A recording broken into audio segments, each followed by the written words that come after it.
Hello, I'm Adam. And I am Joe. And together we're the Maladjusted Misfits. Not for long, if you would just go off and die. That's harsh. Well, this is the one where we usually talk about friends.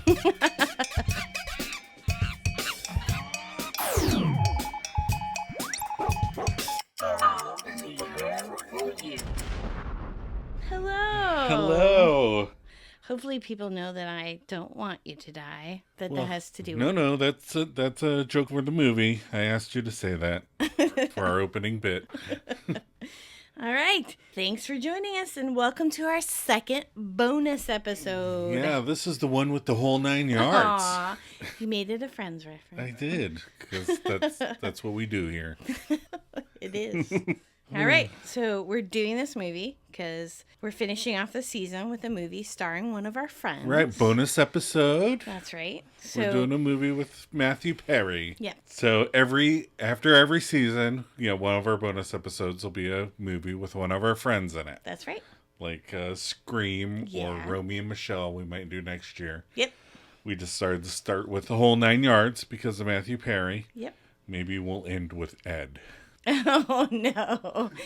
We saw the trailer. Yeah. It's really scarily bad. I had never, ever heard of it. No, I told you I wanted to do it, and you're like, what are you talking about? I was like, remember Matt LeBlanc was like, I like Marcel. Let's do a movie with a monkey. Yeah, no, I didn't remember that. All right, so today... Yes, we're doing the whole 9 yards. Whole 9 yards. Yes, so our format will be a little bit different. Normally we comb through the episodes of Friends scene by scene, almost line by line. Yeah, but we don't want to do that for a movie. No, it's too long. It's too long. It would take too long. And Nobody wants to listen to us that long. no. And plus, I figure most people listening to a movie review on a Friends podcast, I figure this movie will break into two groups. People who have seen the movie and heard of the movie, or people who have never seen it and never heard of it. So we'll probably I figure we want to let them know whether or not, as Friends fans, they would like the movies. Okay. So, but we are going to keep our normal beginning stuff, an extended favorite line section. Right. Lots of good quotes in this one. Very good. Favorite moments, favorite outfits, and I'll pepper trivia throughout this episode. Yeah. But we will just be doing like an Act 1 outline. Mm-hmm. Like I said, we don't want to go through the whole movie. And then we'll talk about different aspects of the movie, the characters and Matthew Perry's performance and stuff like that. Yeah, because we'll focus mainly on the characters. We have some trivia and, of course, all about Matthew Perry. Because, after all, this is a Friends rewatch podcast. That's right. All right, so this week we're doing... Whole 9 yards. And our director was Jonathan Lynn. Jonathan Lynn. Yeah, so he also directed movies that we both liked. Yes. My Cousin Vinny. Which we just discussed not that long ago. Yeah, we watched it not that long ago. We really had no idea that he directed both. And then your favorite 80s movie, Clue. Well, it's up there with Ghostbusters, right? Well, I have a lot of, like any 80s kid, I have a lot of 80s movies. Right. But I must have seen Clue 45,000 times 45,000 on HBO when I was a kid. And I never saw it until I met you. So, right. You didn't know what it was. But it's hilarious. So, all right. And our writer was Mitchell Kapner. Okay. Mm-hmm. He also wrote The Whole 10 Yards, yes, which is the sequel to The Whole 9 Yards. And it's a little weirder. Yeah, it's not as great as this one, right. But I like it as a Bruce Willis, Matthew Perry person. Exactly. But I wouldn't necessarily recommend that one to everybody. Right. He also wrote Romeo Must Die with Jet Li in it. Yeah, and I think that was just basically one Yakuza gang against another Yakuza gang, and he falls in love with the princess on the other Yakuza gang. I get it, because it's Romeo Must Die. Yeah. And then, this is really funny, he also wrote Oz the Great and Powerful. Yes. Which is super funny, because the character in this movie that Matthew Perry plays is named Oz Ozeransky. Yes. And in the movie, Bruce Willis's character says, the great and powerful Oz. Right. So, it's the great and powerful Oz. It's so funny that he wrote that as well. Right. So Right. He loves Wizard of Oz. Like I Apparently. like Clue, I guess. All right, so our original release date was February 18th, the year 2000. 2000. So 2000, season 7 of Friends was going on right now. So. Okay. So the week that this movie released, it grossed $13.7 million its opening weekend. Oh. That's pretty good. Yeah, came in first the That's opening right. weekend, right? It did. And so 106.4 million worldwide. So, and the other funny thing is that Scream 3 was the number 1 prior to Whole 9 Yards coming out. Right. So the week it released, Scream 3 was actually number 1, and then Whole 9 Yards became number 1. Right. That's funny. A lot of Friends movies that. Right. And So our kits. That's our kid. That's right. So this is a bit of trivia that people always get confused. They always think that Bruce Willis lost a bet with Matthew Perry and had to appear on Friends. Okay. But that's not what happened. No. No. So they made the Whole 9 Yards, and they enjoyed working together, and they thought it would be fun if Bruce Willis guest starred on Friends. Okay. So he came on Friends, but Matthew Perry did bet Bruce Willis, but he bet him that Whole 9 Yards would open at number 1. Right. And Bruce Willis said, no, it's not going to open at number 1. Oh, he didn't have as much confidence. No. So they bet each other their salary for the episodes that Bruce Willis was in. And it opened number 1. So Bruce Willis did get paid for Friends. He was already going to be on Friends. He didn't lose the bet to be on Friends. Right. And he took his salary and he donated it to charity. So Okay. he donated his salary for those episodes to the American Foundation for AIDS Research, AIDS Project Los Angeles, Aww. the Elizabeth Glaser Pediatric AIDS Foundation, the Rape Treatment Center, Oh. I know, and the UCLA Unicamp for Underprivileged Children. Oh, jeez. I know. So he's just all around such a nice guy. Oh, that's cute. It is cute. Before we get into any aspect of the movie, let's talk about recommendations. We'll just get it out of the way in case Okay. somebody goes, oh, they liked it. Let me go watch it, Right. and then I'll finish the podcast. So, Joe, do you recommend this movie? And specifically, do you recommend it to Friends fans? Absolutely, for sure. I mean, it's really funny, and every character has great one-liners. Like, every character in this movie says something that's super funny. Yes, agreed. Matthew Perry is so funny and does a great job. And if you like Chandler, I know that you will like Oz Ozaransky. Yeah, he's not quite playing Chandler. No, It's no. kind of close. I mean, he's Matthew Perry. Right. But so he's kind of close, but he's definitely a little more wacky Right. and a little more, I don't know, he's just different. Yeah, he is different, but you get glimpses of Chandler. Yeah. Yes. So Yeah. would you recommend this to friends? I definitely do. I mean, I recommend this movie across the board, and I think most Friends fans would enjoy it. It's funny, it's witty, it's kind of like got that Friends dialogue, you know, where they, you know, instead of talking to Joey and Rachel, he's talking to a hitman. And, An it woman. right. But there's a lot of fun physical comedy in it. It is a dark comedy with hitmen and murder, Yes. but it's also very light. Yeah. And there's not a lot of violence Right. or Like profanity. we talked about it. It's like TV violence. Like Yeah. people get shot, but you don't really see them. Right. It's not like something like Deadpool where it's Yeah. like, look how gross it is. Isn't that funny? Right. It's kind of like 3 or 4 people get shot, but you Yeah. don't really see any. If So- it wasn't for the nudity, Right. and there's like one sex scene that's But they don't even weird. really show that much. No. Yeah. You kind of likened it to Gross Point Blank. Yes. Because that's the same way. It's like John Cusack is funny and goofy and animated and has a lot Right. of physical comedy, and he's a hitman. Right. And it's really funny. It's a funny movie. Yeah. Okay, so that's it for recommendations. Yeah. We do both recommend it. Yep. Like I said, we'll go through the first act and then give you another warning before we get into anything too spoilery. We will definitely spoil the first act, though. Right. Now, on the favorite lines. Okay, favorite lines. So we're going to do it a little different because it's a movie. Right. We narrowed it down to our 3 favorite lines each. Right. Because it's a dialogue-heavy movie, and there's funny lines. And... It was hard to narrow it down. In fact, you changed yours a couple times. Yeah. Yeah. So I'm going to set the scene for the first line. Matthew Perry is very nervous because he's met this hitman and he's in his house, and he doesn't like what they're talking about. Right. So he goes, I'm gonna go. Right. I just love his delivery. Right. He's kind of like, I'm threatening. Yeah. I don't have anything to threaten. I'm gonna go. And Matthew Perry's always so nervous in this movie. Yes, it's so funny because Bruce Willis's character asks him, "Are you always this nervous?" And he goes, "Yes." Yes. Yes. So my favorite line now, right before this, Oz, Matthew Perry says, "Damn it, Jimmy! Why did you have to move in next door to me?"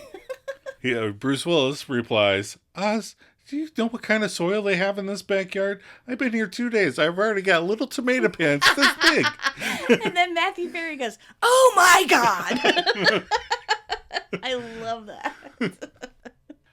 Okay, so this is my favorite line for one of the side characters.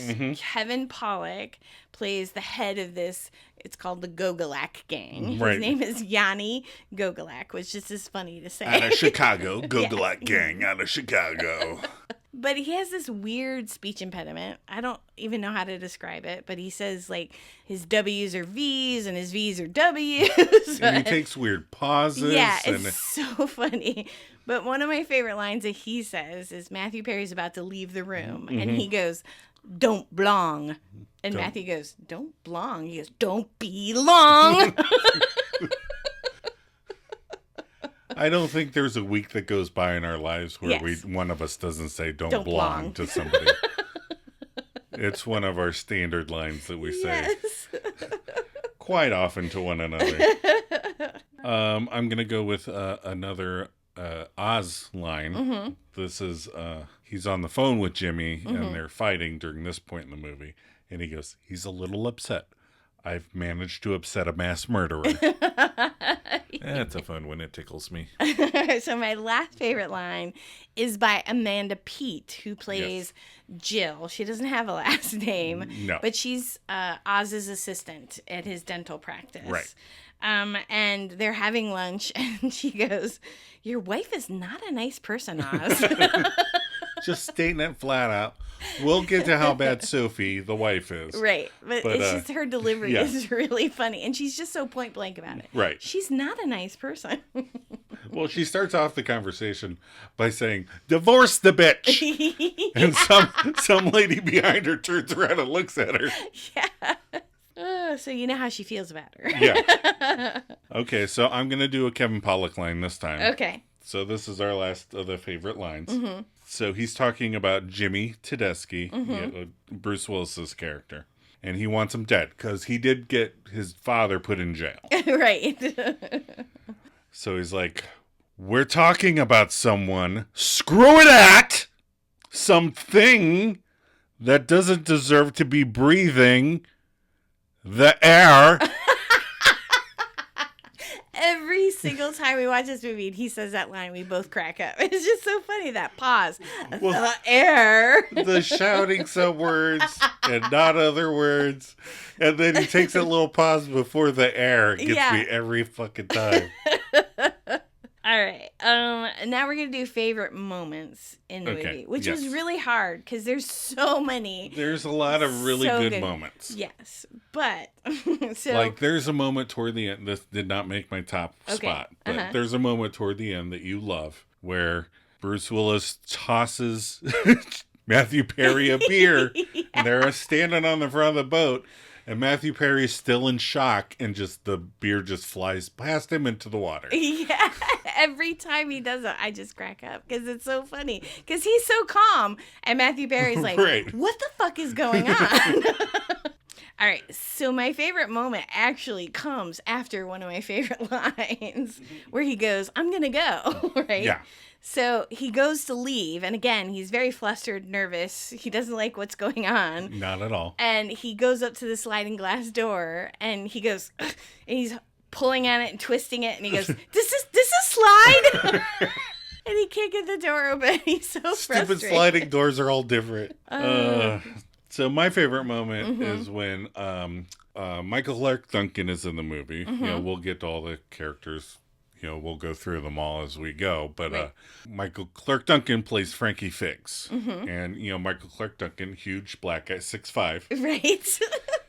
Oz, you know, Matthew Perry is with Frankie Figs, and they're going back to his hotel room. And unbeknownst to Oz, he walks in, and who's sitting there but Bruce Willis. Right. And he thinks that Frankie Figs is, you know, against Bruce Willis's character. Right. he has no, like, he went to this hotel room because he didn't want to go home next door to Jimmy. Right. So he walks in, sees Bruce Willis, spins around, tries to run out of the room, and just runs into a completely solid Michael Clark Duncan, bounces off, falls over, and knocks over a lamp. Like, he's like, why aren't you, like, scared? There's Jimmy Tedeschi sitting right there. It's so funny. He just runs straight into him and bounces off. It's so funny. It's really funny. So many favorite moments. That was really hard to come up with. Yeah. All right, favorite outfits. So Bruce Willis, a handsome guy, of course, but he's always wearing, like, the typical, like, mob guy outfit. He's got dress pants. He's got a white, you know, tank top, undershirt on, and then like those like bowling shirts that you wear, right? You know? Like a mafia type one, like a fancy a 50s. one. Yeah, and it's unbuttoned, and he's, you know, very classy. So I would have definitely said Bruce Willis is a good dresser, but I'm gonna go with Jill. She's this cute little character. She has a huge smile on her face, big bouncy curls. Young Amanda Peet. Yes, very young, very cute, very bouncy. And she has on these black crop pants, a little tank top, and a cardigan, and then strappy sandals, which she wears for pretty much most of the movie. Yeah. And she just looks adorable. Yeah, she looks adorable. And, you know, the femme fatale type character is Cynthia. Right. Who is Jimmy Tedeschi's wife. And she's Cynthia Tedeschi. And the first time she comes into the room, she has on a green dress. And it's got like little flowers or leaves or palm trees or something on it, I forget. But it's cut in that very 60s spy way. And she's got the little sunglasses on. Right. And she looks like she's from the Mod Squad or something. Right. Yeah. It's beautiful. And she dresses impeccably throughout the entire movie. Yes. Yeah, she's great in this movie. And she just looks really good. So. Yeah. All right, so themes we explored through this movie. Theme number 1, adultery. Adultery. Lots of adultery going on. Lots of engaging in sexual congress with each other's wives. Which is a line from the movie. Yes. Theme 2, the mob. There's lots of mobsters, hitmen. Yes. Thugs, various thugs. It's part of the DNA of the movie. Right. Theme 3 is dentistry. Right. So, Oz Ozeransky is a dentist. The opening credits are shown over him brushing his teeth. Right. So he's a dentist, and dentistry plays a big part in this movie. Right. And it's funny because, like, in correlation with the mob theme, you know, most of the characters in the movie are dealing with the mob theme. And then you have regular dentist. Right. Matthew Perry right in the middle of it. Who has a practice and people coming in and out. Yeah. And yeah, it's really funny. And then theme 4, the double cross. Oh, yeah. There's lots of twists and turns in this movie. Right. Lots of double crosses, a lot of you don't know who's on whose team. Right. Or who's being sincere and who's not. Right. Yeah. It's one of those where they play with that a lot, so that makes it fun. All right. We're going to take a quick break. We'll be right back. Every red-blooded American knows the only condiment that you're ever supposed to put on a hamburger is ketchup. Or maybe some of that special sauce that you like so much here in Canada, which I think has a little bit of mayonnaise in it too. But I swear to God, every time they start slapping that mayonnaise on there, I could kill somebody. And Adam is so all about this mayonnaise. Like, Adam hates mayonnaise. I love mayonnaise. The kids love mayonnaise. I make fun of you for liking mayonnaise. If he got a hamburger with mayonnaise on it, he would literally send it back. Yes. There are various quotes to do with the thing that I just read. It keeps coming back up. Those could have all been my favorite quotes. Right. It could have been you. All right. So we're going to do a very limited breakdown of Act 1 of the movie. And we'll kind of fill in characters and stuff as we go. Sure. I'm going to start off with some trivia. Mm-hmm. So The Whole Nine Yards is the name of the movie. Yes. And there's a lot of things on the internet about what The Whole Nine Yards is. In fact, tell what you have heard about The Whole Nine Yards. So I heard before. Now, I read this, and then I heard that it was untrue. Right. Like, immediately after I heard it. So this is what I know to be false. But I heard that the term Whole Nine Yards comes from World War II planes. The bullets that were on the little line came in a whole 9 yards. Right. And when you shot the whole thing, they would be like, I used the whole 9 yards. Right. But then you later found that was... Then I read that was not correct. Okay. So the origin of the phrase, the whole 9 yards, is from the 13th century. Whoa, 13th. Right. It goes way back. So a bolt of fabric is 9 yards. Okay. So it comes in 9 yards. And when a monk would be walking in to purchase a monk's habit, the tailor would say, "Here comes the whole 9 yards," because it took 9 yards of fabric to create the monk's habit. Wow. Hence the term, the whole 9 yards. Wow, that's a lot of fabric. Yes, for a monk. Well, it's a lot of folds in there. I guess. All right, so tell us about our hero. Okay. So our hero is a dentist. His name is Nicholas Ozeransky, and they call him everybody calls him Oz throughout the whole movie. Right. He's played by Matthew Perry. He's the hero of the movie. Right. And even at the beginning of the movie, our hero is not doing very well. Right. He is in debt because his deceased partner and father-in-law not only caused a scandal in Chicago where they originally had their practice, but liquidated the company and gambled the funds. Lost it all and stuck Oz with the bill. I left certain details out of that. Right. If you watch the movie, you'll get to find those out. We felt it was best left unsaid in this. And now they live in Montreal. Right. Because his wife is Canadian. Yes. They decided to move back to Canada. Right. All right. And his wife is trying to kill him. Yes. In the first scene, after Matthew Perry's character brushes his teeth. Yeah, he walks downstairs and then... she asks him for $5,000. Right. That unknown to Oz, she's planning to use to pay a hitman to have him killed. Yes. Because he's worth more dead than alive. So Oz's wife, Sophie, played by Roseanne Arquette, does want him dead. Yes. Although later, at one point in the movie, somebody says something about her being evil, and he says, well, she gets it from her mother, which is... how do I say this nicely? The Antichrist.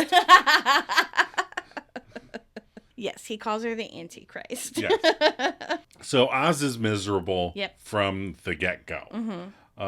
So do you want to describe how he leaves for work? Yes, it's one of my favorite parts. So in the opening scene, when he leaves his wife and his mother-in-law sitting at the kitchen table, he gets in his car. Yeah. He buckles his seatbelt. He starts the engine. Yes. Then he turns off the car. As you do. Buckles his seatbelt. Yes. And then bangs on the steering wheel. Like he slaps the steering wheel. He bangs his head on the horn. Yeah.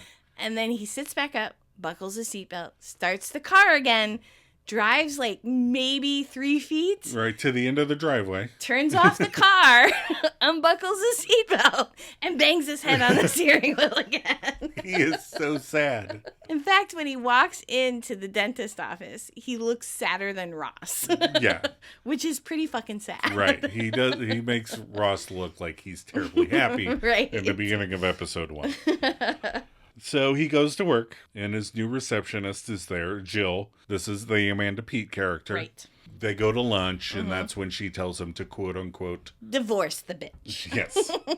But Oz figures that his wife would take him to the cleaners. Yep. Either way, he's kind of stuck.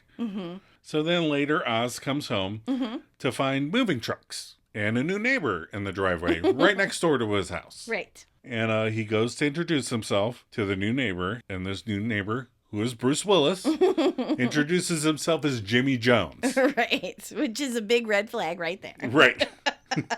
And Oz sort of recognizes him. Yeah, he says, have we met before? Yeah. And he can't quite place him. And then one of the movers asks where something goes, and Jimmy points, and on his forearm is a tattoo of a tulip. Right. And it all comes back to Oz who he is. Right. So there's all this flashing because Oz realizes that Jimmy the Tulip Tedeschi, a mob enforcer and hitman for the Gogolak gang out of Chicago, has moved next door to him. Right. And there's a fun little montage of newspapers and gunshot noises and old pictures of Bruce Willis from The Jackal and Die Hard 2 and all kinds of movies. So Oz knows. Right, who he is. Right. And we get some of this from the newspapers. Right. So Jimmy ratted out his old boss, Laszlo Gogolak, right, to lighten his prison sentence to 5 years. And he refused witness protection. Right. So he served his 5 years, got out, and promptly moved to Montreal, next door to Oz. So Oz goes home in a panic because there's a cold-blooded killer living next door to him. And his lovely wife, Sophie, is not scared at all. No. Like, she walks out on the porch and like, oh, he's very sexy. Yeah. And then later, you know, Oz is mowing the lawn, and Jimmy just interrupts him and says he wants to be shown around Montreal. I mean, he doesn't know anybody else. Right. But he just kind of scoops him into the car. Right. Like, right in the middle of mowing the lawn, as people do. If I was mowing the lawn and then I was gone, you'd be like, where did Adam go? They talk, they have a conversation, and they get to know each other. And to both of their surprise, I think, they get to like each other. Yeah, they both genuinely like each other. And they both say it like, I didn't expect to like you. Right. But, so while they're walking around Montreal. Yeah, they're at this cute park that overlooks the city. It's a really fun location, I think. And they go up to this flower cart, and they're standing there talking. And 3 kids, well, obviously, you know, he's a hitman. So 3 kids run through between Oz and Jimmy. And they are like, I'm going to kill you. Blah, blah. And those 3 kids that run between them are Bruce Willis's 3 daughters, Tallulah, Scout, and Rumor. Aw. I thought that was really... Yeah. His little girls. Yeah. But yeah, that whole scene is really cute because they kind of start a little bromance there. Right, yeah. They kind of, you know, we like Oz each other. Oz tells him his whole story, why he's in Montreal, about his wife. Right. He tells the whole story about the dental practice. And he has a funny line where he goes, do you like living in Montreal? And he goes, no, I live here with my wife. Right.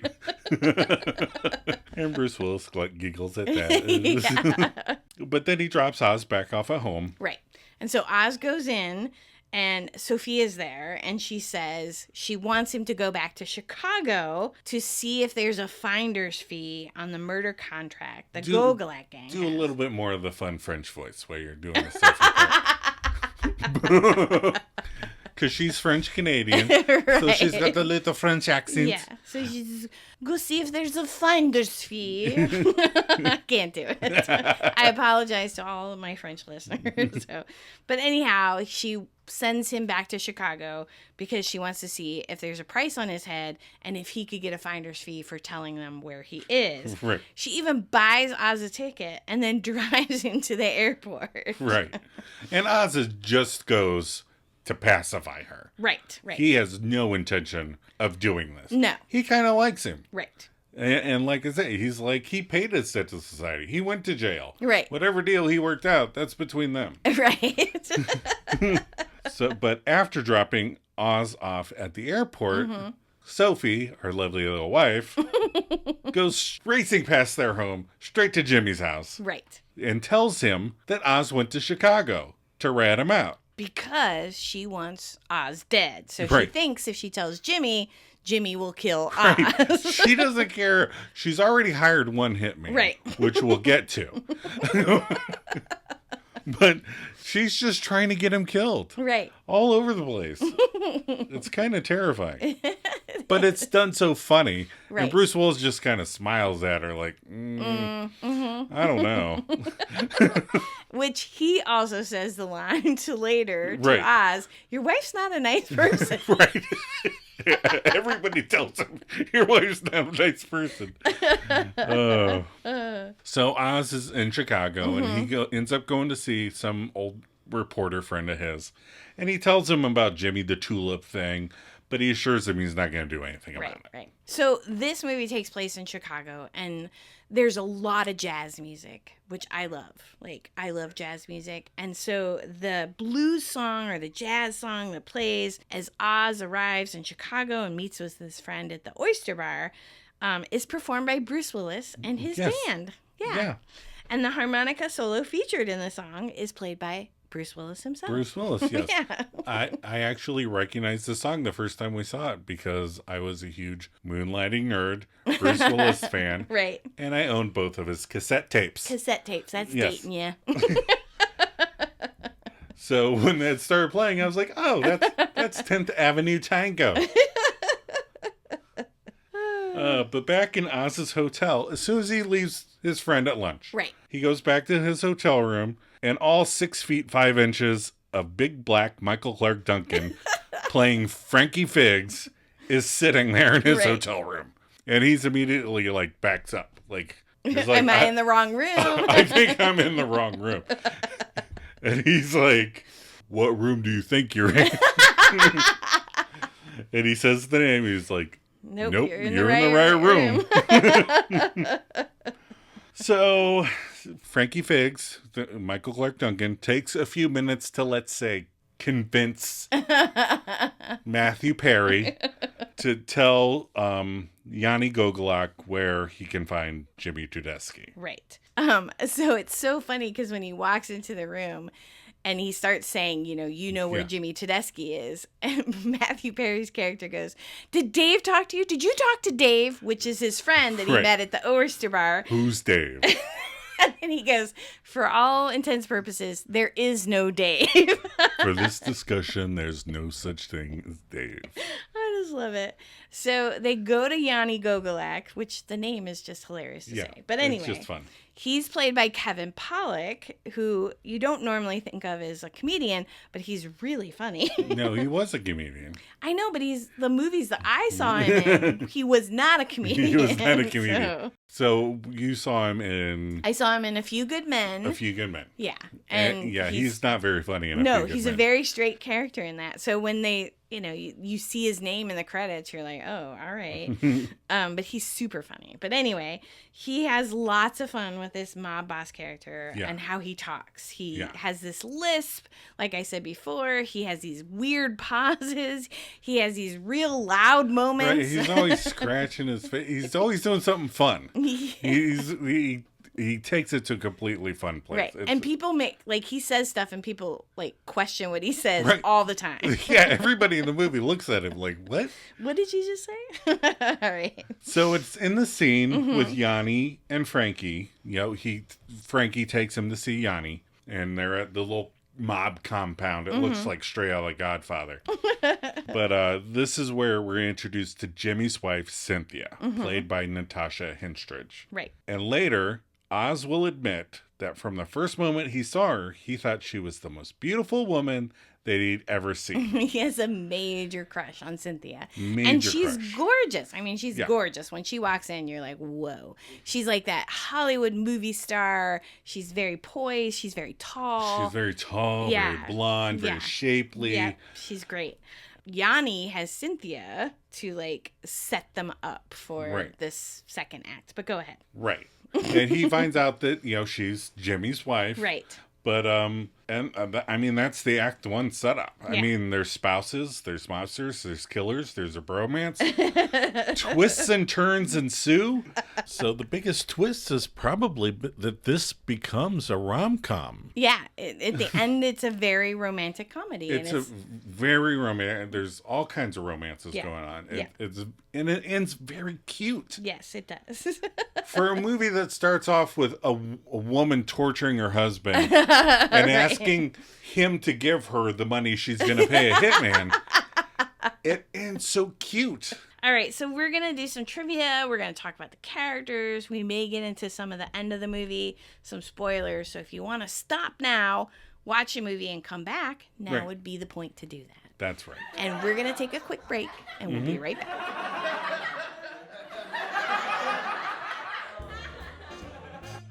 I'm going to keep the Coke and the fries, but I'm going to send this burger back. If you put mayonnaise on it again, I'm going to come over to your house, chop off your legs, and set your house on fire, and watch as you drag your bloody stumps out of your house. Okay, Pierre? I'm fine. You're fine? Let me tell you something, Oz. You are not fine. Do you know your wife wants you dead? That much I figured out.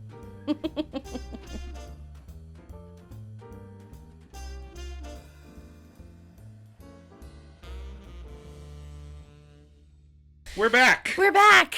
All right, let's talk about the tone of this movie. The tone of the whole 9 yards. Yeah. Okay, well, so I mean, I like the tone of this movie. Yeah. You know, it wants to be a little bit of a throwback to like the twisty noir, you know, type movies, the old Humphrey Bogart type movies. Right. There's even nods to those movies. Right. You know, there's a little bit of that noir lighting going on, but there's a Humphrey Bogart movie playing in the background of one of the scenes. There's a painting behind Yanni Gogolak that looks like Humphrey Bogart. Okay. But I think it's supposed to be Laszlo Gogolak. Oh my gosh, that's funny. Yeah. I'm not sure. I mean, he says something about his father and points over his shoulder. But we know from the sequel he plays his own father. And he doesn't look like Humphrey Bogart. Not at all. Yeah, it's a comedy. It's got mob stuff in it, like twist, double crossing, but in the end it's a romantic comedy, right? Which it's all smushed together, which makes it fun, right? Because you're like, what is this, a comedy? Is this a you know? Right. But even like Cynthia's clothes are very noir, and you mentioned the lighting, like when Jill comes out in this one scene, all the lights are out, but she's backlit by this light in the doorway. So it looks very black and white in that scene. But, and then it's funny because as soon as it's over, they flip the light switch on and it floods the room. It's really funny. Right. And it's dorky. It looks like one of those, but it looks kind of dorky. Like I said, it reminds me of Grosse Pointe Blank and Baby Driver. Right. Like Baby Driver would be a newer version of this type of movie. Right.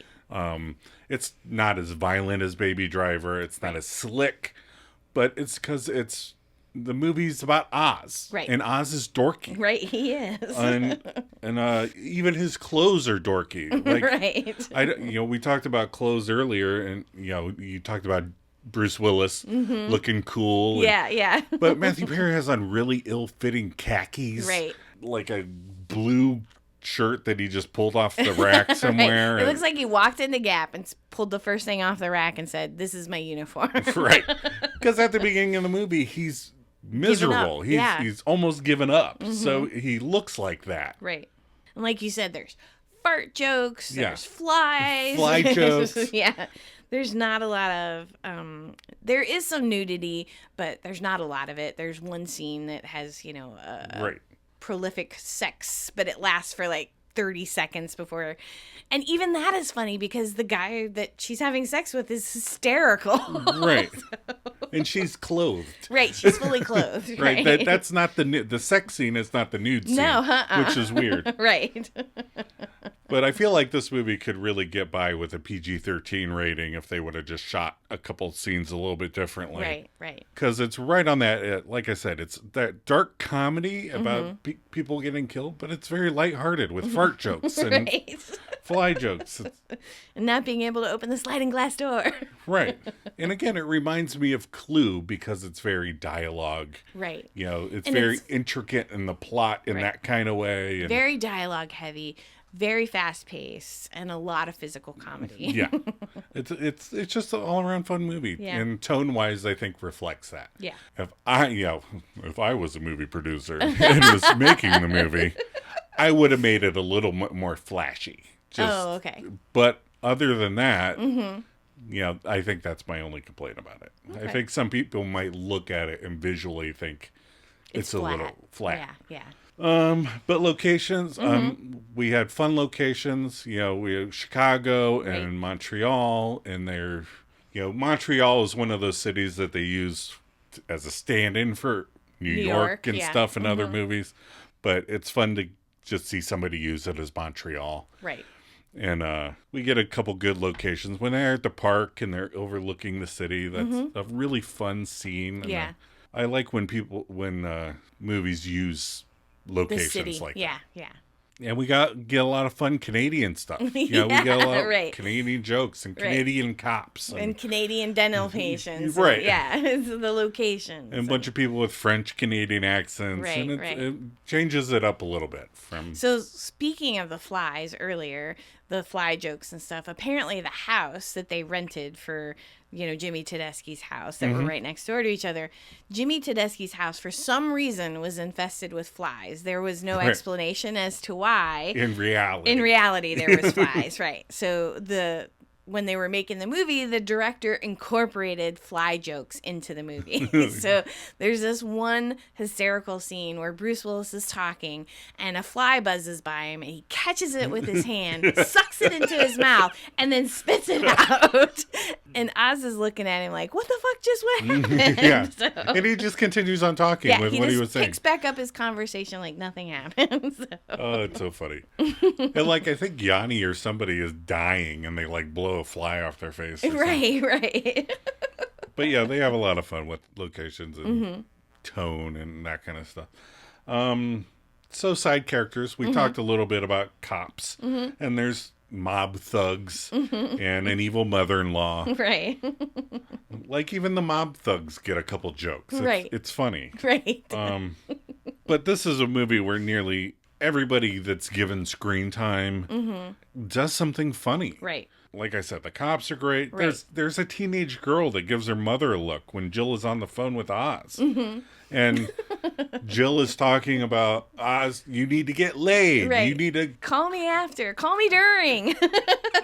Right. And this girl in the waiting room just kind of smiles at her mom this is awkward.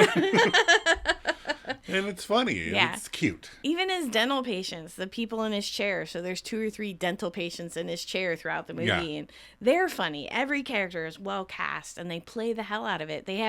It's just like Friends. The people that they brought in to do those one lines or to be in the waiting room, they're just really funny and they do it really well. Yeah. Agreed. We're overselling now. Oh, yeah. But we like funny. this movie. Yeah, we enjoy it. So secondary characters, we have Sophie Ozaransky. Right. Oz's wife. And she's fun. Yeah. So I love that she and her mother are comically unlikable. Right. She would be on par with somebody like Dr. Evil. Except for one scene where somebody gets shot in front of her and she screams and runs away. Right, in her high heels. Right.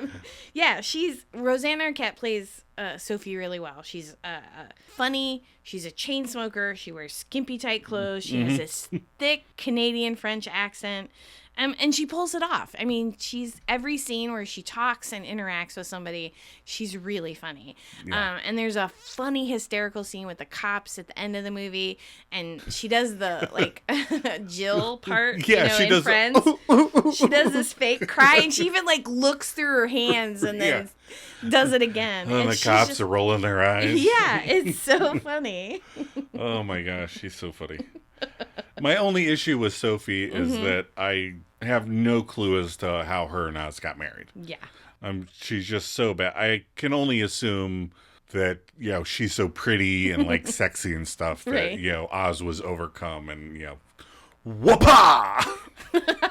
Are you trying to say whipped? Yeah, that's whipped. Whoopah! Right. I agree. I don't know what this relationship is or was. It's very odd. You don't understand why they're together, but the characters are both funny. So. Yeah, they're both funny. And I just find it hysterical that from out of the gate, before the hitman even moves next door, she's trying to have Oz killed. Right, yeah. The whole premise of the movie, before the hitman moves next door, is to get Oz whacked. Right. She would have been on those weird crime shows about the wife trying to hire a hitman. With her husband's money. Right. Oh, then we have Frankie Figs. Yep. Another secondary character. Yep. Michael Clark Duncan. Yeah. And he's just a big guy with a big smile. I mean, he's clearly having fun with this movie. Yeah. He's just... He looks intimidating, and then there are several scenes where he, acts intimidating, and I would truthfully be scared. But then he laughs and smiles, and he's just so funny. He likes Jimmy, and they get along, and they joke around, and it's really funny to see this huge, intimidating guy acting this way. And it's funny because, in contrast to somebody like Sophie, Frankie is, again, a mob thug who's very likable. Right. Yet you get the sense that he can be very dangerous. Right. You get the sense if he's not hanging out with Jimmy and you're on his bad side, that he could be the guy that, Right. I mean, he's a hitman, for God's sakes. Yeah, in the first meeting with Oz, when he's sitting there opposite Oz, and he's kind of messing with him at first, right. And he's kind of doing the bit you like, where he's, is it Steve? There is no Dave. There is no Dave. That could be the very beginning of a very bad scene. Right. If it's not with Matthew Perry. Right. So tell them at the end of the movie on the DVD that we have, there was some outtakes and some interviews. And so tell them the story that Michael Clark Duncan said about working with Bruce Willis. Right. It was really cute. So I've heard him tell this story before. But, he said that, when they met on the film Armageddon. And, he said Bruce Willis is one of those guys that has rumors going around about him. And he said, I heard rumors that Bruce Willis doesn't like to be talked to and he doesn't like to be looked at. Yeah. And he goes, so I give him a wide berth. And when I wouldn't look at him. I never spoke to him if we weren't in a scene together. And he said, Bruce Willis just came up to me one day and he's like, dude, what's up? You never say two words to me. Right. And he just flat out, well, this is what I heard. And he's like, have I ever treated you like that? He's like, no, sir, you have not. I can't say that you have. And he goes, well, would you please talk to me? And he's like, all right. And he goes, and we've been really good friends ever since. Yeah, so cute. And he gave Michael Clark Duncan the Green Mile script. Right. Because they sent it to him. They wanted him for the Tom Hanks part. And he was like, I read the script. I'm not going to do it, but I think there's a part that's perfect for you in it. Right. That was just great because, he went on to do other things, and The Green Mile was a great movie. Yeah. But his character, like you said, is silly to a point, but he's still a hitman. Right. He seems like he's joking with his friend Jimmy. He's joking around and he's having a good time. But if stuff's going to get ugly, he can get ugly. Right. Exactly. Because toward the end of the movie, he does become a threat. And he turns fairly quickly. Right. Yeah. Don't mess with him. No, don't mess with Frankie Figs. So then we have Yanni Gogolak. Yeah. So it's so funny because we talked about his weird accent, earlier. how he says things and his inflections, but while he's talking, he brings up Aruba. Yes. And I'm like, holy fuck, we just watched 3 episodes where people mentioned Aruba on Friends, and then he mentions going to Aruba. Right. And it's like that Carl scene in the episode 24 of Friends when he's talking about Ed Begley Jr. and his electric car. You're just like, what the fuck is it with Aruba? Right. And I love that Matthew Perry's like, oh, Aruba's not that nice. And everybody in the room was like, why would you say that? You don't talk to the boss like that. Like, he's not used to being in a room with this type of person. Right. And I like that Kevin Pollak plays him like that. He plays him like he's a dangerous psycho, obviously, but he's one that people have to, quote unquote, listen to. Right. He's used to just talking and people listening to him because his father built the criminal empire. He's just running it now because he's in jail. Right. Like, he reminds me of, Joffrey on Game of Thrones. Oh, or yeah. Sonny Corleone. Oh, yeah. Like, this is a guy that, a crazy person that's in charge, but they didn't earn being in charge. Right. So He's dangerous and impulsive. Right. Right.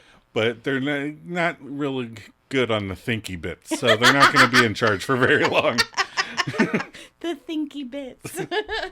Yeah, Kevin Pollak is so funny with this character. And it's not someone that you would think. Like, you're going to meet this mob boss, in charge of this huge crime family syndicate in Chicago. And you wouldn't think this character would be quirky and funny. But in every scene he's in, he does and says something hilarious. And you're just like... There was a comedian that was talking about the Osbournes TV show. And Ozzy Osbourne, kind of being unintelligible and kind of weird. And he goes, it's kind of like, getting to hell and then the devil's, mentally handicapped. Oh my God, that's hysterical. All right, on to the primary characters. All right, so we have Jill. Right. Jill's the receptionist. Yep. She has no last name. Right. She has no last name. And we didn't get to the part during Act 1 because she doesn't get to any of her scenes. Right. But she's the first hitman that Sophie hired. Right. And she got the job working for Oz to get close to him so she could whack him. So she could find his routines and whack him eventually. And then she liked him. Yeah. And that's part of the, little funny stories that they tell. But I like the detail that in this movie filled with wacky names, Jill gets no last name. Right. It's so plain. Do we even know if that's her real name? No. Like, I was thinking it'd be funny if in the sequel she had a different name because Jill wasn't even her real name. Right. I think that would have been fun. Right. She's the exact opposite of what you would think of as a hit person. If you were thinking of someone to be a hitman, you would not think of this character because she's cute, she's little, she's bubbly, she's funny. So it's just when she says she's the hitman that was hired, you're just like, what? Right. And she's so cute. She wants to meet Jimmy Tedeschi because he's her favorite hitman that she's looked up to. And she's so cute and excited, like a teen meeting her idol for the first time. It's like some kid meeting a baseball player. Right. It's like having trading cards or something. Right. You're my favorite. Or me meeting Bruce Willis. Yes. And like Oz, everyone instantly likes her, Yeah. Everyone takes to her. I mean, Frankie Figs takes to her. Right. Jimmy Tedeschi is a little off-put at the first because he's like, why is this person at my house? Right. But then he really likes her. Right. And she even gets along with Cynthia. She's just a likable character. And it's funny that she's so likable and a hitman. That's right. So funny. Then we have Cynthia Tedeschi, played by Natasha Henstridge. Yep. Cynthia starts out with that femme fatale attitude toward Oz. And I like that she comes in very cool, very aloof. And then during a scene that she has with Oz, she picks up very quickly that he's not a bad guy. Right. That he's stuck in a situation he doesn't know how to get out of, and she feels bad because that's the situation she's in. Right. She's in the same exact situation. She's very elegant and stylish, and she's very hard to read at first. You're like, who is this person and why is she with Yanni Gogolak? Right. And like Oz and Sophia, you can't imagine her and Jimmy together. Like, no. They're opposite personalities, but she's stuck in this triangle, and she comes in not trusting anyone. Well, I think that she's somebody who I got the idea of her character. Like, she's somebody who met Jimmy very young and was like, I'm pretty enough to put on the elegant facade, and I'm smart enough to be cool. Right. And I'm going to fit into this little world, and I'm going to be rich. Right. And then once the reality of being in a mob family hits you, yeah, you're like, oh, this isn't going to be fun. Right. She just wants out of that situation. Yeah. And she's really cute, and rightly so, very she doesn't trust anyone. Right. So then that leads us to our leads, so Bruce Willis, Jimmy the Tulip Tedeschi. Right. I'm a sucker for a funny psychopath. Jimmy is What's that say about you? Right. Well, I mean, a character in a movie. I know. I don't mean in reality. They scare me in reality. But Jimmy's very likable. Yeah. And I just like that he just casually threatens everybody. Right. From the movers to waiters to Frankie to Yanni.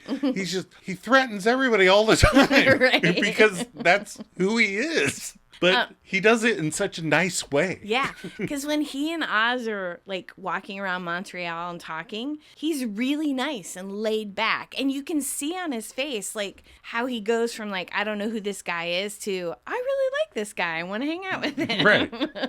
Like I said, nobody cares when I hate things. Right. But when Jimmy tells you that he hates something, it's because he wants you to think that he may actually decide to do something about it. Right. Yeah, I wouldn't like mayonnaise around him. If I was close to Jimmy, I would be like, I don't like mayonnaise. You convinced me. Right. Even though I love mayonnaise, Hand I me don't the like ketchup. One of my favorite lines that we didn't mention, that time that he scares Oz right. into bumping into Frankie. Right. At the end of that scene, he goes, Oz, change your pants, we're going out. Like, he doesn't embarrass him. He doesn't draw, Yeah. He's just like, change your pants, we're going out. Yeah, he's smart. He's complicated, goofy. I love that little, the scene, that line where he goes, little baby tomato plants. I mean, kind of rounds him out. That he's, again, he does mindlessly threaten people, but then he cares about the tomato plants too. Right. And I also think he's one of those characters that's in the midst of changing. Right. He confesses to Jimmy, or Oz. He confesses to Oz. He says, in the old days, I definitely would have killed you. Right, right. So I go back and forth with this personally. So Joe, had Sophie not delivered him a chance to take out Yanni, she came to the porch. Right. Said this is what's going on. Said this is what's going on. Right. Had that not happened, do you think he would have went back to Chicago or just... I don't think so. I think he was glad to get out. I think he was sincerely wanted to be friends with his neighbor and get away from that lifestyle. Like, if he was pushed, he probably could have done something. But, I mean, the little baby tomato plants, he's decorating his house. He takes Oz out, I think he really just wants to be friends with his neighbor. Yeah. I like I said, I'm not sure if he's, scheming in the back of his head already, newly out of prison, like, right. I need to get this $10 million, or if he's like, I'm out. Yeah. I'm hiding. Yeah. Because if you really wanted it, do you think you would have moved so far away? I mean. Yeah, I don't know. Or to Canada at all. It's right. Who knows? So then that leaves us with Matthew Perry. Yep. Nicholas Ozeransky, our friend. Oz is a complete dork. And like I said, he's all but given up at the beginning of the movie. Right. And he's very nervous. And you get the feeling that he doesn't like being around the hitmen or the dead bodies or the death or any of it. And then when he meets Cynthia, he changes a little bit. He gets a little bit cooler. Yeah. And I think she calms him down. Right. Because he is able to be smarter when he needs to be. Right. And I think... he stands up to Jimmy. Right. Like, he tells him no. That's where the line comes. I managed to upset a mass murderer. Yeah. Like, he says no. This is how it's going to be, and this is what we're going to do. And, I don't think he would have done that prior to meeting Cynthia. No, I don't. I think he would have been too nervous. Right. I think he saw her as a new life, for himself. Right. Even if he didn't know how to attain it. I think he just saw her as something other than, you know. There's nice people out there. Right. It's not just my mother-in-law and my wife. Right. Right. And I like that Perry can play somebody who's nervous and has that wacky physical comedy, but not get dragged into the area of like Tommy Boy. Right. Where you're like, okay, this person's kind of dumb. No, he doesn't come off as dumb at all. No. I'm not always the biggest fan of physical comedy, but he is so good. Right. Like, yeah, they know. The listeners know you're not the biggest fan. Okay, I'm not a fan of Ross's physical comedy. How's that? That's clarified. Okay. But yeah, I'm glad that they put him in a position where he thinks of the plan. Right. That solves all the problems. Right. That gets them all out of the mess and where they can go their separate ways and nobody knows, what happened. Right. And I like that the plan has nothing to do with him wanting the money. Right. He just wants to get him and Cynthia out. Right. And I think that's what keeps him alive. His goal, even I think if he didn't end up with Cynthia, is to not get her killed. Like, he so sincerely is like, you're not going to kill this woman. Right. If he can get out with just those two people being alive and nothing else, he's going to take it. Right. And I really like that. He doesn't want to outsmart Jimmy. And I think that's why Jimmy likes him. Right. Because he knows, he's not trying to get the money. He's not trying to outsmart me. He's not trying to kill me. He just wants out. Right. He's just content getting out of the bad situation. And I think he does really like Jimmy, just like Jimmy likes him. And I think had Jimmy not met Oz, Jimmy would have been the same character at the end. He would have been, but I think even at the end of the movie, I mean, you'll have to watch it and see, but I think Jimmy changes. Yeah. I think they're both grown a little bit, and that's a fun end to the movie. Yeah. We're not going to tell you what the end is. All right. We're going to take one more quick break. We'll be right back. I'm telling you this as a friend because if you screw this up, I would really hate to have to kill you. I would hate it more than mayonnaise. And you know how much I hate mayonnaise. We're back for the wrap up. All right. So what did we learn from this movie, Joe? I mean, I think I already knew that Matthew Perry was a great comedic actor. But I did love his physical comedy. I thought he was spot on. I mean, he even throws up funny. In one scene, he throws up. And the way he does it is so funny. Yeah. Agreed. And then at the end, you get to see just a tiny glimpse of Chandler dancing. And that just makes my heart swell. Yeah. A little bit of Chandler dance at the end. Yes. Perry wasn't in a whole lot of movies. No. And that's too bad because I feel like he gave 100% to this one. Yeah. And most projects that he was a part of. And I really miss him. I think that he could have been in some really great comedies. Yeah, I do too. I think it was a missed opportunity. Yeah. All right, so what was our sweater vest tracker? So sweater vest tracker for the whole 9 yards. Yeah. 0. Not a sweater vest in sight. No. Not one single sweater vest. Oh, that's too funny. Even though he dressed it poorly, he didn't wear a sweater vest. Right. All right, so what do we have coming up next week? Next week, Season 2, baby! Season 2. The one with Ross's new girlfriend. Uh-oh. Episode 1, Ross's new girlfriend. Rachel awaits for Ross at the airport. Chandler gets taken advantage of, and Phoebe channels Dudley Moore. And we have our guest star, Lauren Tom. Oh, the wonderful Lauren Tom. Yeah, she's really cute. All right. Well, thanks for listening. We appreciate you hanging in there for our bonus episodes. We'll be back next week with our regular format, which makes Adam happy, I think. Which makes you happy. It was hard. Joe likes her regular routines. And when you have to take her out of that regular routine, she gets a little flustered. It takes me a few minutes, right? And then I go back and watch Friends, and I'm okay. Yeah. All right, but we would love to hear from you. If you would like your thoughts or reactions regarding future episodes or bonus episodes, yes, to be shared with the rest of the class, or you just want to reach out and say hey, come on. We'd like to hear from more of you misfits out there. Email us at themaladjustedmisfits@gmail.com. and rate us and leave positive comments. And if you have a negative comment, try to leave it in a positive way. Check us out on Facebook and Instagram. Our page is called The One Where We Talk About Friends. Joe, you ready for a cup of coffee? Always.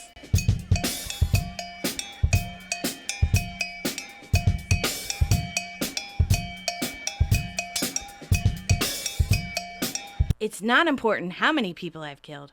What's important is how I get along with the people who are still alive.